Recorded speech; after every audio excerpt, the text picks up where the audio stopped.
আইন নিয়ে পড়াশোনা করলেই আমরা বলি এলএলবি করছি, কিন্তু এলএলবি মানে কি?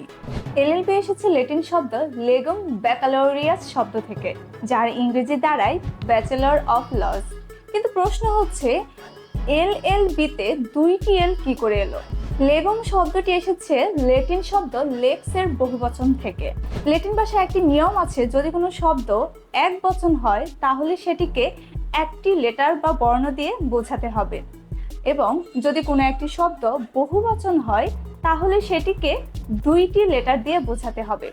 যেহেতু লেগুম শব্দটি লেক্স এর বহুবচন, তাই দুইটি লেটার ব্যবহার করা হয়েছে।